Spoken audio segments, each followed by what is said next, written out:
This is where we met Tristan for the first time.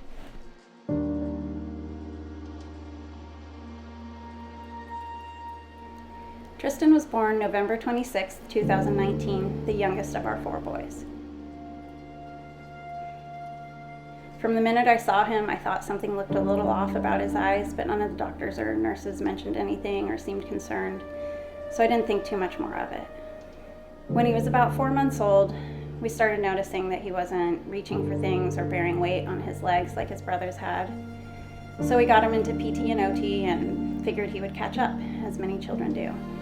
He's not that far behind physically, so we were completely unprepared for the severity of the diagnosis.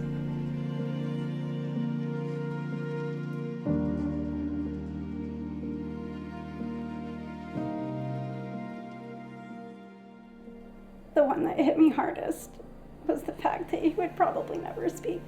I don't know why, but in all of my wildest, worst case scenarios, it never even crossed my mind that my little boy wouldn't be able to talk to me.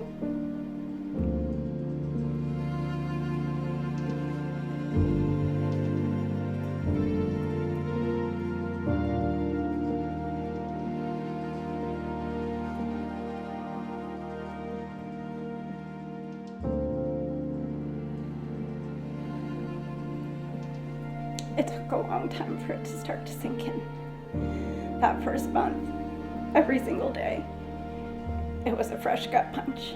I would wake up in the morning, fine for a second, and then suddenly it would all come rushing back in and it would literally take my breath away.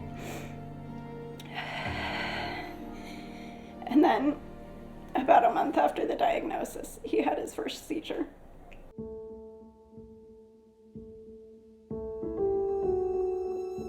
When I pulled up to the house, I actually heard the sirens coming down the street as I came in.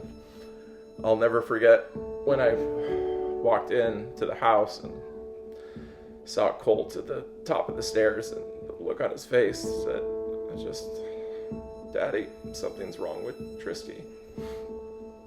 I rushed up the stairs and of course fearing the worst and didn't know what I was going to find, and I come in, Michelle's over Tristan, he's on the ground, and she's trying to calm him down, stroking his head and singing to him, and trying to get him to start breathing. And I mean, Michelle was a rock star that day, and the paramedics and the firefighters, they followed me into the house afterwards, and they got him on oxygen and put him in the ambulance and rushed him to the hospital with Michelle. It's just, that's when it all hit me. This is real. Tristan has this life-shattering disorder, and our family's lives will never be the same.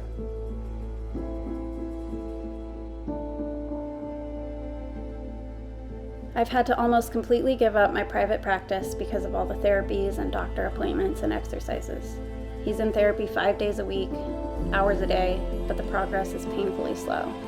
As he's gotten older, it's become more and more clear how impaired his little brain is. He works so hard to learn things, but even when something finally clicks, and he's been doing it consistently for weeks, it can suddenly vanish. And if you ask him to try to say or do something that he used to know, it totally breaks my heart.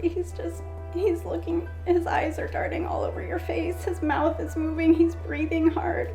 I mean, he's trying so hard, he just can't get his body to cooperate. Tristan is the sweetest, most loving little person. He's always toddling over to lay his head in our laps or grab us as we're walking by. When he's alert and engaged, he's such a happy, affectionate little love bug. But a lot of the time, he's just off in his own world, kind of checked out, zoned out. Like at Christmas, all the other kids were so excited and tearing into presents, and he's just sitting there, staring off into space. I just want so desperately for him to be able to participate in things with our family and enjoy things with the rest of us.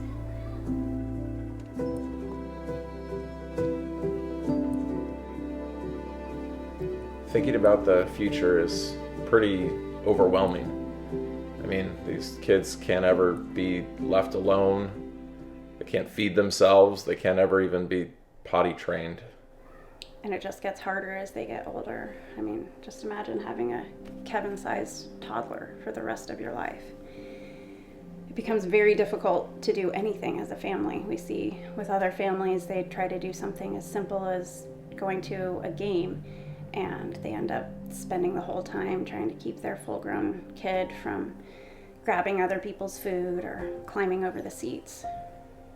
It would be one thing if these kids were happy and healthy overall, but it doesn't seem like most of them are. Many will go months where they only sleep a few hours a night.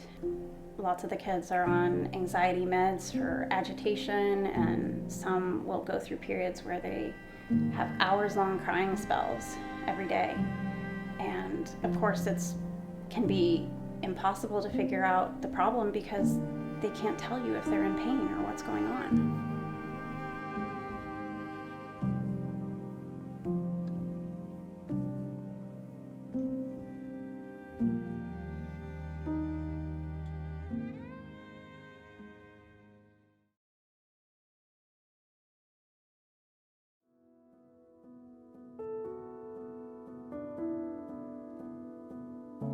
After spending every spare minute for almost a year researching KCNH1 and contacting scientists all over the world, we've learned that there's a clear path forward for KCNH1. It's a very good candidate for gene expression therapy. In other similar disorders that have been treated with this therapy, kids have gone from wheelchair-bound to walking, nonverbal to verbal, multiple seizures a day to seizure-free. The technology exists, but the funding doesn't. As far as traditional drug development is concerned, KCNH1 is too rare to care. That's why it's up to us to make this happen. We need to raise $1 million to cure KCNH1.